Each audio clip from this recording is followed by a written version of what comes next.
Well, good morning, brothers and sisters. We're going to be looking at Proverbs 17 today, and I want to focus our attention on verse 3, Proverbs 17:3. The crucible is for silver, and the furnace for gold, and the Lord tests hearts. Let me ask you a question that would be, I think any of us can relate to. What are you made of? What am I made of? I'm not talking about flesh and bone and organs and blood and that sort of thing. I'm talking about what are we really made of when we get our backs put up against the wall?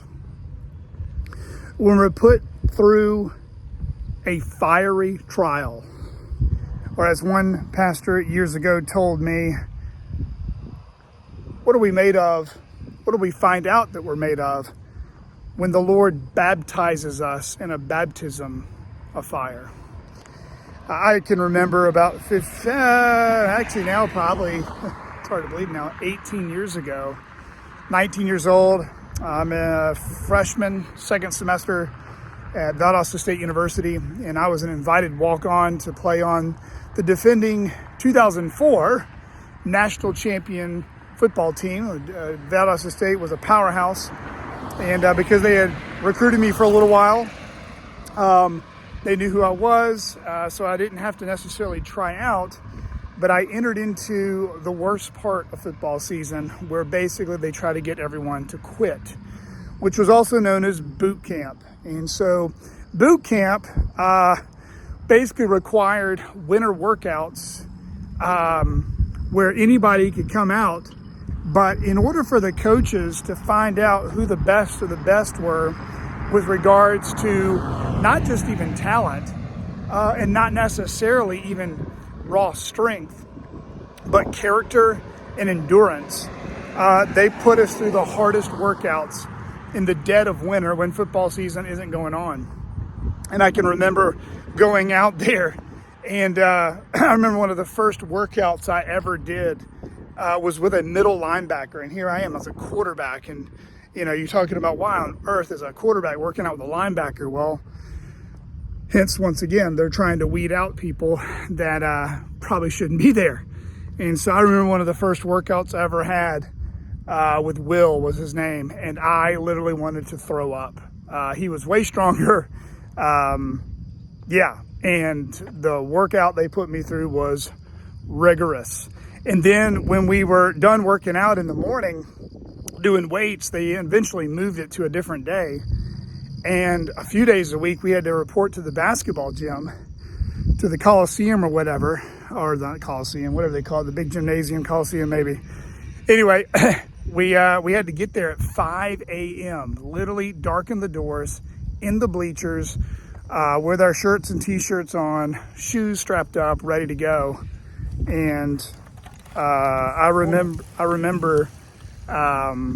thinking to myself, man, this is going to be interesting. And the first couple of times we did it wasn't all that bad. It was a lot of running bleachers, a lot of different, agility drills. But I remember the thing that was the hardest was actually we had to run 8 300 meter laps as fast as we could. It wasn't a total 400, it wasn't that big, but it was a little over 300 meters, and we had to do it 8 times. Now, not 8 times literally in a row, there was a little break, but basically they were putting you with your position. And once again, I wasn't necessarily with quarterbacks. They put me with defensive backs and receivers, and again, I'm not the fastest guy in the world. And I remember after you run like 2 of those things, flying as fast as you can go, man, you were exhausted.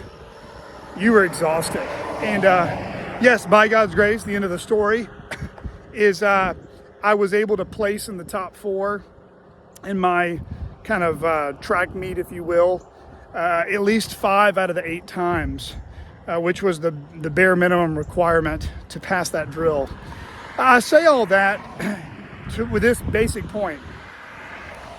If that football team can only have a certain amount of players, certain amount of scholarships, And they knew that people would come out there for the wrong reasons, or come out there with a different agenda, or come out there not prepared.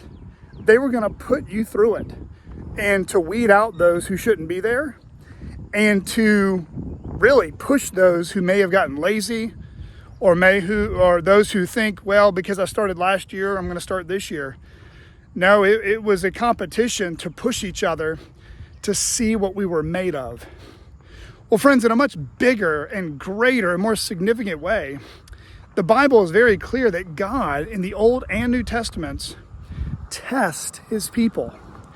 He puts us through what 1 Peter says, fiery trials. And that's what Proverbs 17:3 is coming from.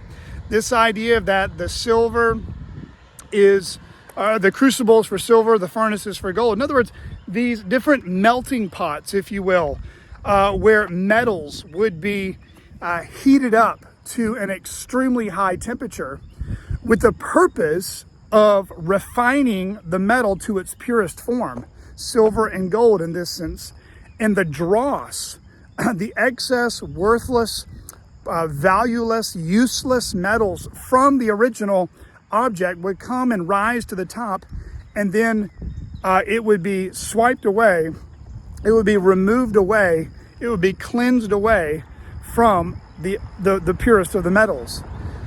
Well, here Proverbs 17:3 says this is what the Lord does, not to simply our muscles and athletic abilities, but to our hearts. He tests, he purifies, he refines our hearts. Well, friends, let me ask you a question. How has the Lord been testing your heart lately?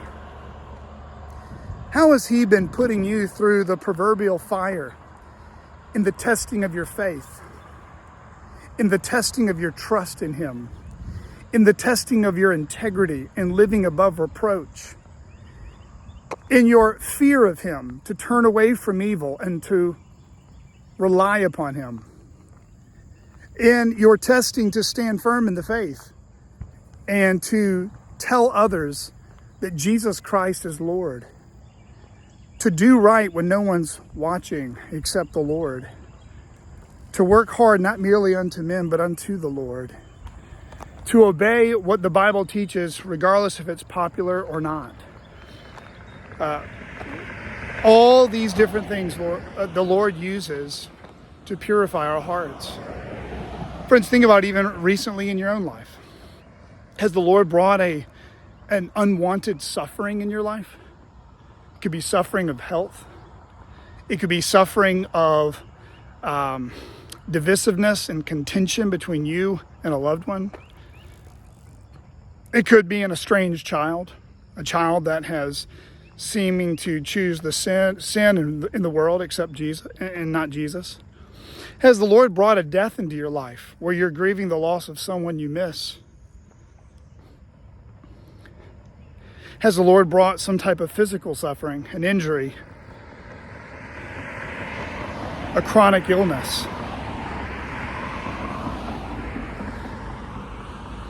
Has the Lord brought difficult people into your life that seem to test you in every way? They're like a thorn in your side. Their comments, their actions, they just seem to grate against you. Or maybe the Lord's got you in a long season of waiting. Maybe you've been asking the Lord for a good desire, praying a promise in Scripture back to him. And the Lord's got you in this, it seems like, wilderness season. Well, friends, the Israelites too went through that many times. Think about Deuteronomy 8, where Moses is recounting in his second reiteration of the law and the wilderness wanderings. In Deuteronomy 8, one of the things that he says is that he tells the Israelites to remember how the Lord, like a father, had carried his people like a son in the wilderness. He did not let their sandals wear out. He fed them with bread from Hannah, and then he says that he tested them that they might know what was in his heart, in their hearts. Of course, it says sometimes that the Lord might know what is in their hearts, but the Lord already knows. It's just an anthropomorphic way of saying the Lord is showing us what he already sees. And friends, he puts us on our backs like that we may know that man does not live by bread alone, but every word that proceeds from the mouth of God. In other words, God puts us through seasons and moments, and sometimes it seems like out of nowhere, fiery trials, not to arbitrarily bring hurt or harm into our life, but to reveal, to refine, to purify, and then remove that which is not pleasing to him and that which is impure to our faith.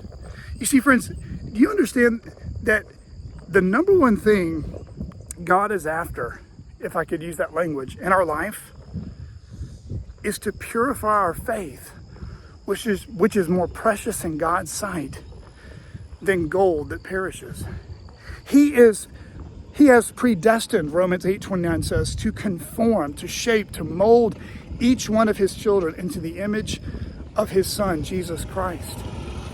And so amidst all the mysterious things we don't understand why God brings things into our life, and the fires and the baptism of fires that he puts us through, that it seems like in the moment, it seems strange, it seems odd, it seems meaningless, it seems useless, it seems like it's arbitrary. No, it's not. In the moment when the heat's being turned up, all we feel is the heat. But friend, remember, the heat only gets turned up as hot as the Lord determines. And whatever temperature he puts it up in our life, he has got a wonderful result he is producing from it. So friends, think about your life today. In what way is the Lord dipping you, your faith, your life, something you trust, something you love, something that means a lot to you? How is he dipping it right now in that crucible of extremely hot temperature? And what right now is the Lord showing you lately?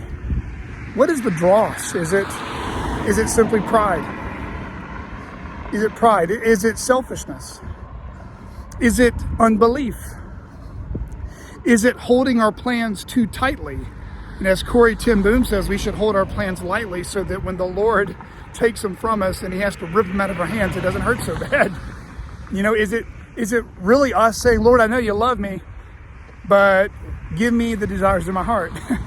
Make whatever plans I want come to pass. Is the Lord revealing to each one of us that maybe we had a little self-sovereignty in how we're thinking about our futures? Maybe self-indulgence and comfort is something he is removing, a sinful, self-reliant comfort. It could be laziness. It could be slothfulness. It could be sluggard-like living. Yeah, there's so many things the Lord could be bringing to the surface. But whatever he does, regardless if you see one thing or 10 things, write them down, share them with someone, confess them to the Lord, and tell the Lord thank you for revealing and removing and now refining. The crucible is for silver, the furnace is for gold, but the Lord tests hearts. Friends, the Lord tests hearts of those whom he loves. He disciplines, he chastises, he corrects, he trains, and he purifies so that our faith in him would be more pure. Our love for him would be more authentic. Our consciences would be even clearer. Our hearts would be even purer. May the Lord continue to test our hearts, to show us what we're made of, that we would think less of ourselves and more of Christ, that we would decrease, and that Christ in us and through us would increase to the glory of God. God bless.